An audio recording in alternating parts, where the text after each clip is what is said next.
Amen. Amen. La belle photo de l'église à patron. Amen. Amen. Alors sans plus tarder, te présenter notre pasteur Timothée. Dans tous les cas, on acclame pour la gloire de Dieu.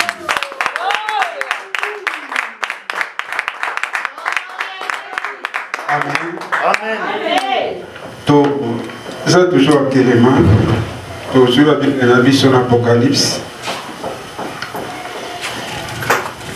Dans le chapitre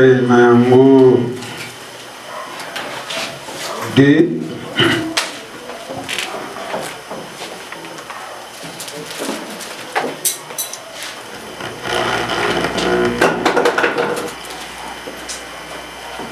Dans le verset 18, donc il dit qu'il y a un verset 20. Mais dans le Kino, dans le verset 29, ça sera une bonne chose. Bible Lobby, écrit à l'ange de l'église de Thyatire.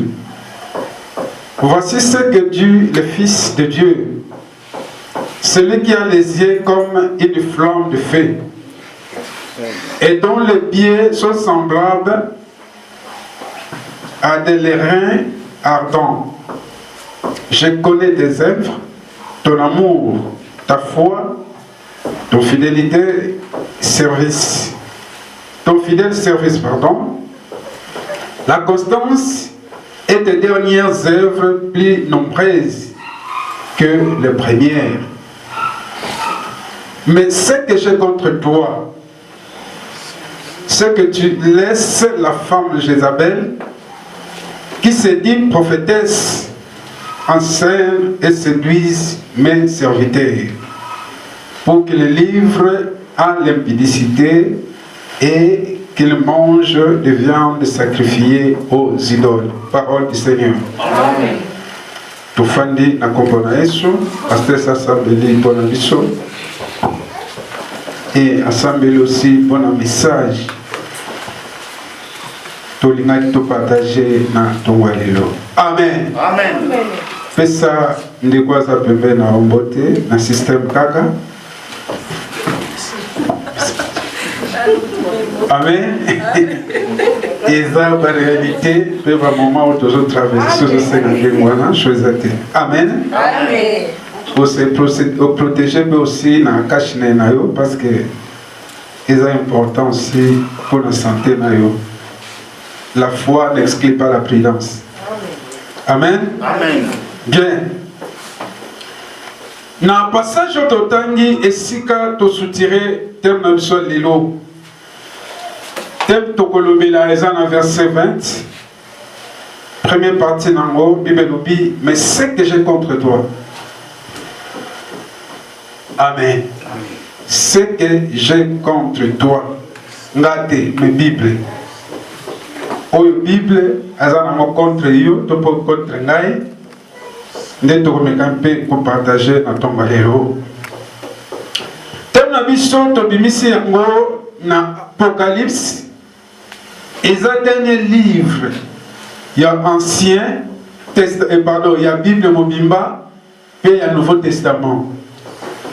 Au terme, surtout que plus loin, Bazolo Belabiso, et ça, apôtre Jean, Autobi, Alobaki sur l'évangile, il y a parlé sur l'Apocalypse.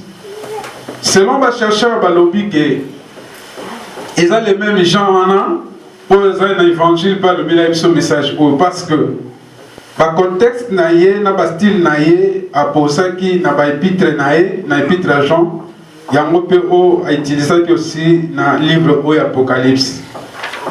Et dans la version sur Apocalypse, révélation. Et ça comme révélation, Oyo, Bazolo Belabiso Makamboyo, apôtre Jean à Monaki.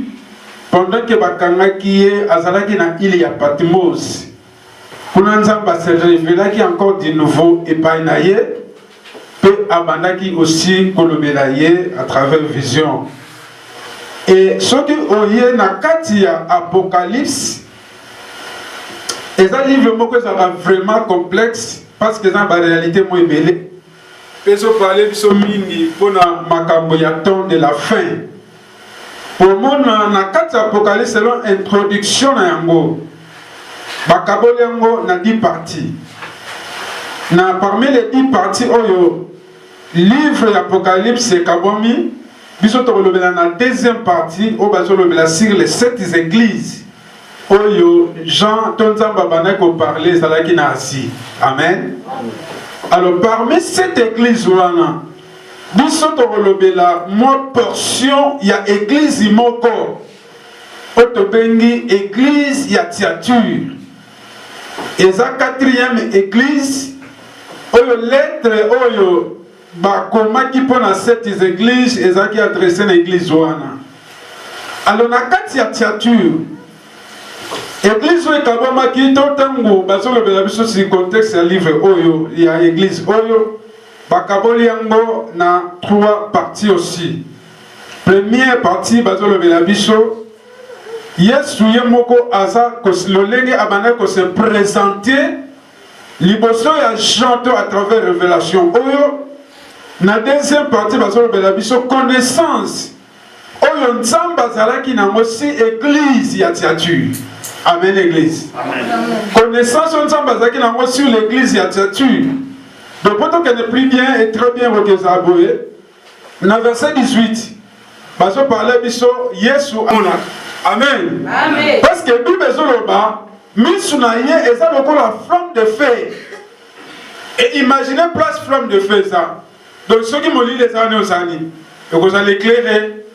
Ou bien ceux qui est là comment ils se conduire place wana, c'est que comme on en a parce que flamme de feu tellement bimaka éclairaka environnement wana. Et puis belobi awa misunaye eza lokola flamme de feu. Donc, ils ont beaucoup de caractère de ça. Regard y a ensemble sur la terre. Donc, et là, comme mon côté, ils ont caché dans Missou, y a ensemble. Même le coco là, et batama, bamboula na bamboula, mais ça m'a mon ango. Même ça moukié. Un bateau pour mon ango, il faut utiliser matériellement pour bien des appareils pour détecter même zambé. Na misu na ye a monaka yango. Amen. En un mot, tozane sika mokote tokobomba manzambe oya komona te. Alléluia. Amen. Donc partout où mutu azanzamba azali pa monaka. Et puis belobi na makolo na ye aza na ba erin ezolakisa biso ka seulement surtout que sur le plan théologique ezo signifie menace et jugement. Donc c'est lui Oyo a juger l'humanité tout entière. Et celui-là, il se présenté que par Jean pour l'église de Tiature. Pourquoi on se posait la question? Pourquoi elle se présentait que Bongo? Pour comprendre en mot tout au long, il y a texte Nabiso, Tango, Toko évolué, Nayango. Deuxième partie dans 4 églises. Zambe a reconnaître les bonnes œuvres. Où est-ce qu'il y a 4 églises à Tiature? Amen. Amen. Oui, bien, on va une chose. Sur le contexte, on comprend que l'homme a des faiblesses. L'homme a des manquements. Église, mon côté, même sur la terre, au côté que 100% des fois, à la rater. Sauf commis, il y a des choses on va reconnaître. Il y a bolam na kati ya vie ya mutu même na église moko songolo. Amen. Na kati il y a contexte au monde à Christ à l'obibo. Je connais tes œuvres. Misala nonga na bien. Mais ba œuvre oyo nzamba yebaki pour l'église oyo. Nyonso ba pengle biso ngote. Avika anemo je connais tes œuvres. Ya malam to ya mabenza yebi yango. C'est la terre, nous devons vivre, nous devons marcher. Dieu nous connaît très bien, plus que Bissomoko. Parce qu'il y a des gens qui sont à l'objet. Amen. Amen. Aïedi. Au moins, nous sommes même dans le service, il y a dialogue pastoral. Il y a des enfants de Dieu qui ne sont pas pasteurs. Aïe, tam supona oluka, solution problème azana. Ils ont se prétendre qu'il y a passé à aider, mais il y a une solution. Donc, en quelque sorte, il y a des informations. mais aza na solution na ye na likambo oyo ye nango wana. Yango mona, il y a des gens qui ont aider na problème. Au lieu de la niño passer à koloba na ye. Mais tant que mona ye mona conclusion ya exposé na lobi pai. Makambo pele so tout ça makade na mon fona gêner kata une semaine. Bientôt ça la moka gêner. Qui t'a dit que le problème on a posé à la résolution il faut gêner. Amen hein. Amen. Qui t'a dit que le problème on a posé à la résolution il faut prier. Il y a des choses dans nos vies elles ont nécessité de prière. Amen. Amen. Il y a des choses dans nos vies et nécessitent la prière. Prendre seulement conscience, s'engager, au moins la position solution. Parce qu'il y a des chaînes de ça là. Peut-être ça là, attends, sur l'église. Nous sommes dans la quantité. Oui, ça m'a dit que nous sommes combattre les jeunes. Non. Nous sommes contre les jeunes parce qu'il n'y a pas de jeunes. Mais nous avons fait raisonner que nous sommes dans le système de mon côté. Nous sommes dans le système ébélé, puis la manière ébélée. Il y a des gens qui recommandent aux jeunes, mais il y a des gens qui recommandent mais la maille pose la solution. Il y a des gens qui recommandent là, tu as la malade ici. Mais tant que tu as mais c'est ça la réponse de Dieu.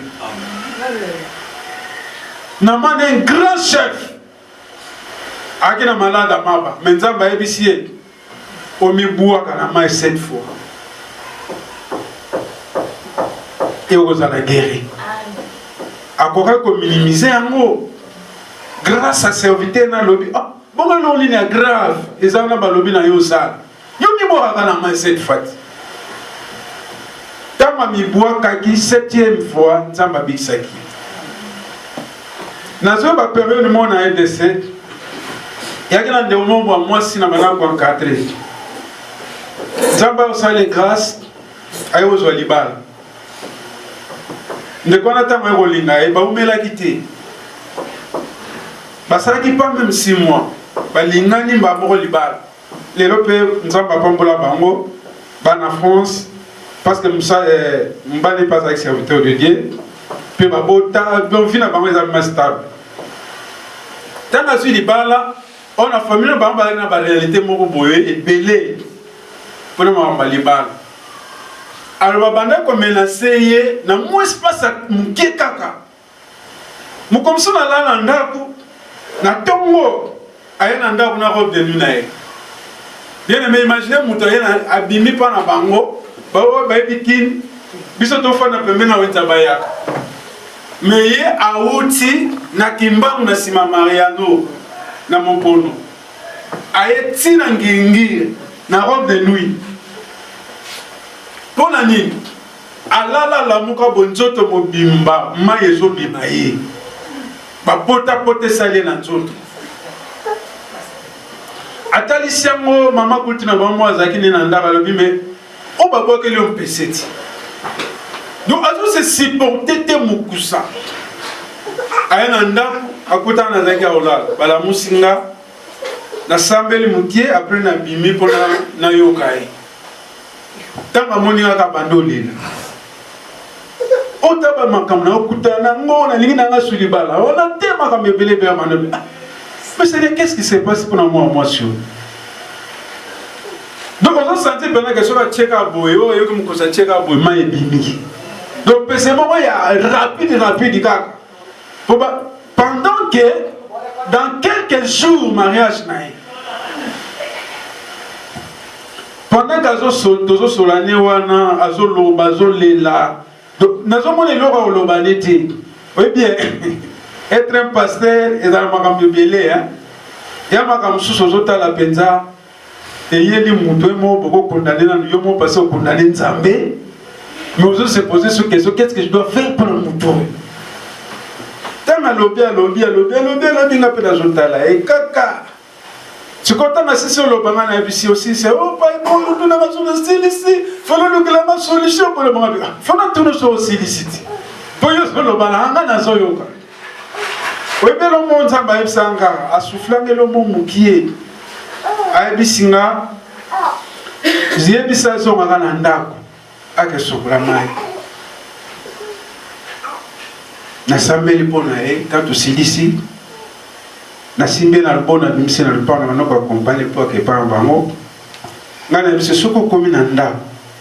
Kopesa ni bote koluka pe explication pa mutude zoka mai na yo tshena cantine kende sokola tango sokola après quelque temps nzamba sala grâce kusane aussi yo ke so tunanga bi ba ya mwana kana osala amen amen ngabe yanka osala ko kende pa ya mutude ba memo pe pa mutude sala ka bon tanga kenda sala mi kusana no paral Allah y a la moki lobi la mobi wana nyuso na nzote za souti.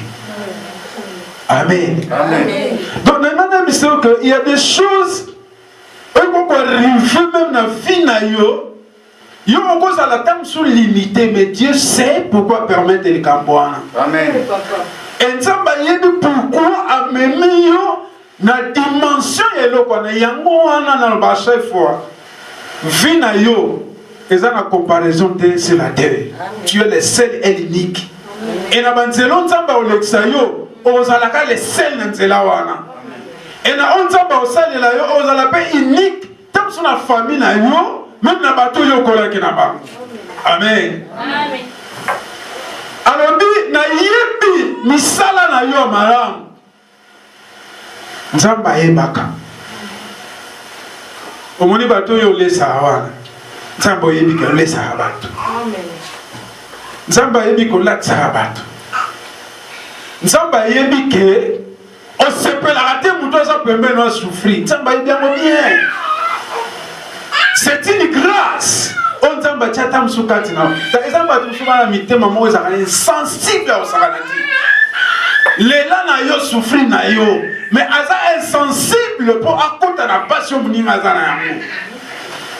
Mais il y a des gens qui sont bango asipotaka passe à muninga te asipotaka douleur à muninga te mais eloni ne bomara biso parce que on assistaka les gens mais yon nzamba sala okatam so bat assistaka yo te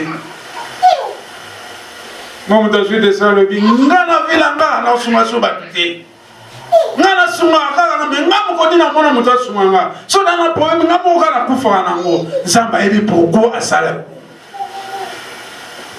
et le coup nous se comparer na batu mususu pour perdre bonheur pe succès nzambe kat na chemin na yo.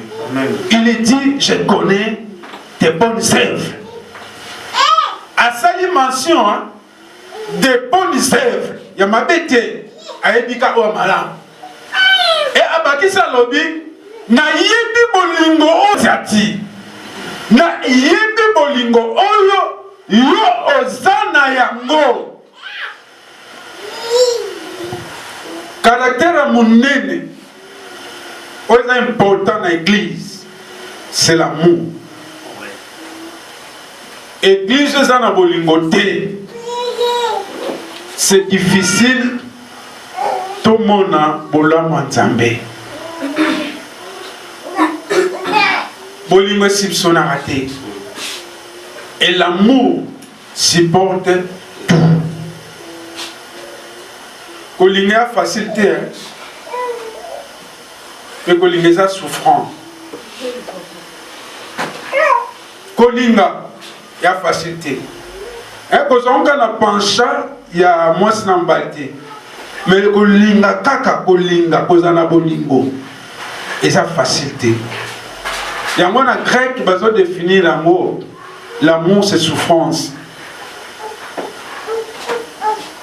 Quand bazo loba que l'amour supporte tout, c'est que il y a des choses que il y a soko makaste support wana so za na moté bolingo poko c'est ça moté.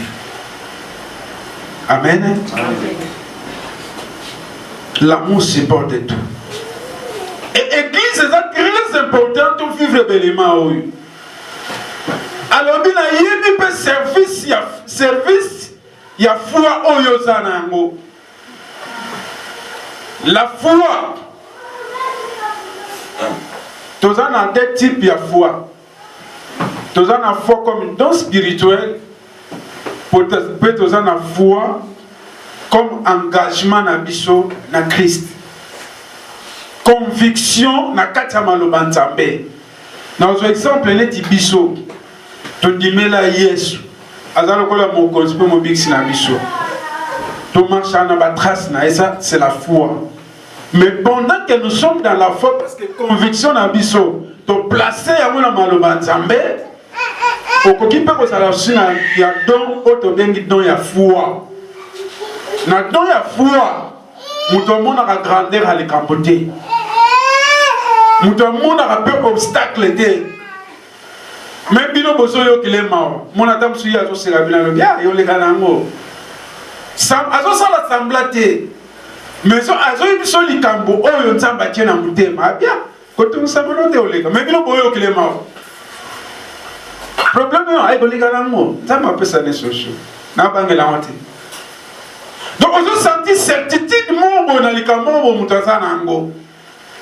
Mais pendant que toi, tu te plais pour un problème en zanango. Mais c'est normal, ça va passer. On ne peut plus dans quelques jours pas comment on appelle qui. C'est un mot bon à notre traversée par réalité mot boé. Notre fête épouse nanandako. Il y avait un docteur, il y a parole de Dieu. Avec Singa Lobi, Mutemo Yozanango. Ngamukolo Mokote na bossa belonza papier en mutemaneti ayo. Pour supporter tes marios supportables. Amen. Amen. Nabi tu as raison. Parce que dans Zanga, yoboza yo. Nabi c'est mais erreur sala. Comme sozo semble que Nzambe sala ngandi osala ni Moïse. Comme ça dans l'élection nzela Moïse, yo supporter makambo anati. Amen. Amen. Nga s'il vous plaît, na sala so ba prière le lengo anati. Oh Nzambe sala ngandi osala ni Moïse. Pardon. Oh Nzambe sala nga lokola na ana wana ya mate. Nzambe sala nga ndenga lo lingi nga na sala pona affronter ba problème na ona na persara mo sili. Mais lokola Moïse, Moïse mona imakambo. Lokola Ana mona ki makambo. Tala makambo peni na sala Ana. Est-ce que yo aussi important? Jamais. Alléluia. Amen. Yozayo. Yebazayi. Israël nga ngane molimo santo nga Israël nga sheka. Oyetika liwana ngote pardon. Moïse m'imagine ça na likokuma. Est-ce que tu as un affrontement en Israël? Est-ce que en Israël, Nzambe est mort sur bien bango, peuple au couloir. Donc bana matin mangogi. C'est que Moïse a coûté na bata bongo. Te wana Moïse ngate pardon Nzambe. Mutana mutemanai. O Nzambe pesa ngeko ka bakato mekoki. Molimo santo pesa nga makasi na lengisa bakato pesa ngai. Ya suka awa pona ba qualité on Nzamba reconnaître na bango Nzamba yebaki constance na bango que malgré la situation malgré ba nini mais ay ba yebaki kaki ba telema ki na bo pikili ki bo so Nzambe ba bandona kité. Donc qu'est-ce que c'est que thème na biso sali? C'est que j'ai contre toi. Et là qu'on nino Nzamba zaki na mo contre pour cette église de Diatir. Tout le monde makamba ki tout comme Nzamba zo reconnaître kat na bango. Nzamba niyaki makamba ki tout kwa kute kat na bango te. Mais malgré ça, il y avait des choses où Nzamba wana ko sepela na mote. Moti atire nanu d'abord ya momoko lingolo banini. Et lingolo ba sacrifice eza perpétuel. Sacrifice eza libela na libela. Or, ba vie na biso et ça sacrifice qu'il y a les lotés. Et ça sacrifice pour la lobby ou la lobby. Mais ça sacrifice pour la libéla qui n'a pas. Et voilà pourquoi, bien aimé dans le Seigneur, Nzambe regarde na ye. Et ça la ka likolo ya ba yengebele nyonso. ndenge yoza ndenge yofandi Nzambe regarde ezali kolona yo. Et maintenant la Bible nous dit ce que j'ai contre toi. Ayebisi bango, c'est que tu laisses la femme Jézabel qui se dit prophétesse d'enseigner et de séduire mes serviteurs. Et nous comptons contre pour cette église. Malgré bazo loué Nzambe, malgré bazo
Au contre, beaucoup d'ici l'enseignement à ma à Jézabel.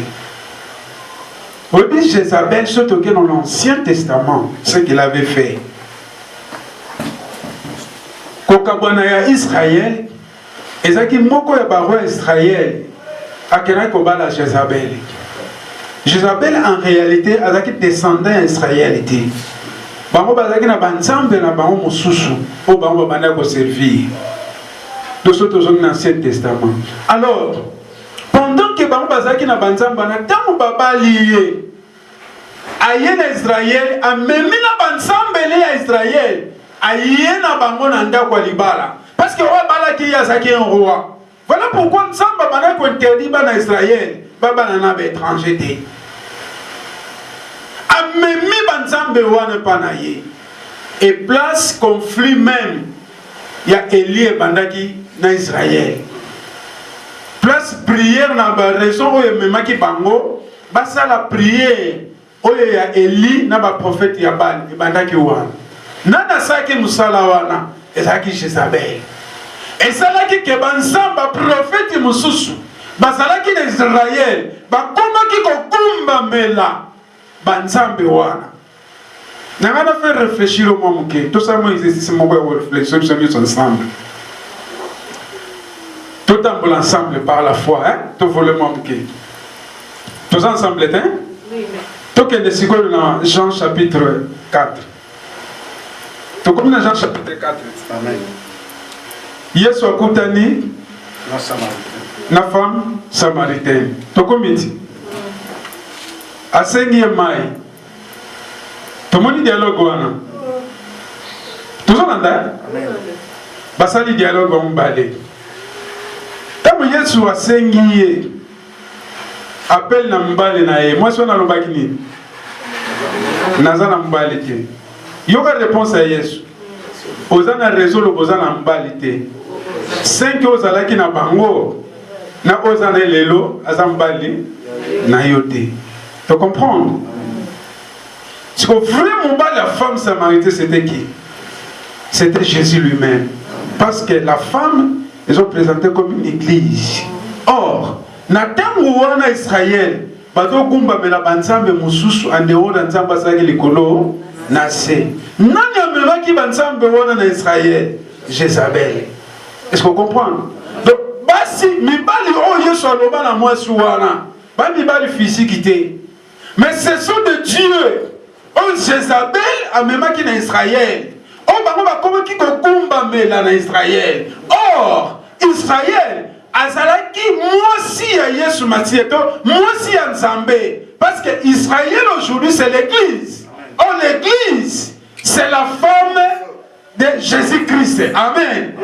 Et maintenant, qu'est-ce qui s'est passé? Jézabel, il y a infiltré qui va dans l'église. Et il y a aussi des églises comme ça. Parce que c'est proclamé, dans l'église. Mais en réalité, et c'est ce qui se passe aujourd'hui. Il y a même une séduction dans l'église. Il y a des gens qui peuvent utiliser la Bible, mais ça est en réalité.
Le Seigneur bénisse sa parole.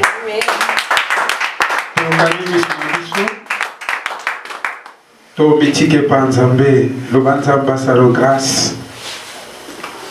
Au continuer à maintenir Babou du Saint-François, afin qu'un jour, au moment de la gloire en Zambé, Katsabo Monayo.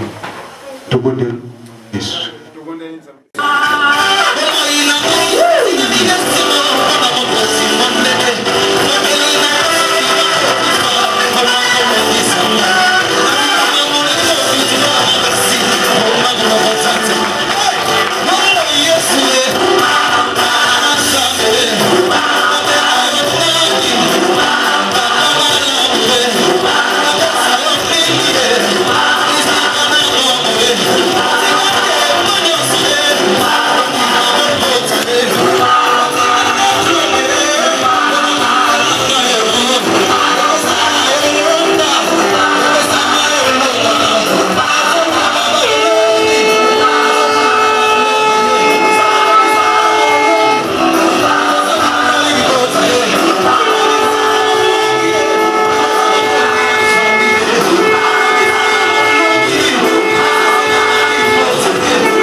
soki nazalaki ata courage mbele nazwa Claude Onga osala wanga wa motema ye présence na ye saleli na yo ekamwisa ngai basekaka moto te na mokili. Viva Africa TV aloba confusion totale de Mateus Masubo de Brésil. Viva Africa TV, confusion totale. Toutes les émissions politiques, musique, et puis s'abonner massivement de la part de Mathieu Bedol. Viva Africa TV, Viva Africa TV, s'abonner massivement Mateus Masubo. Soki nazalaki ata courage mbele nazwa Claude Onga osala wanga wa motema ye présence na ye saleli na yo ekamwisa ngai basekaka moto te na mokili. Viva Africa TV aloba confusion totale. Viva Africa TV, Viva Africa TV, confusion totale. Viva Africa TV, confusion totale. Viva Africa TV. Et puis massif à s'abonner massivement. S'abonner massivement sur Viva Africa TV. On a bien que na kati ya alliance wana guerre sur guerre. Tant que FCC azana pesanteur na mboko yo, aoliga jamais Congo se référé. D'ailleurs, comment on dit Félix a réussir? Puisque qui dit réussite à Félix dit que en 2023 pas de commentaire. Pas de commentaire. On ne réclame pas la paternité ni la maternité à la télévision ou dans les polémiques. Et de toutes les façons, je peux poser la question à tout le monde. D'accord? Êtes-vous sûr que vous êtes le fils de votre père et de votre mère?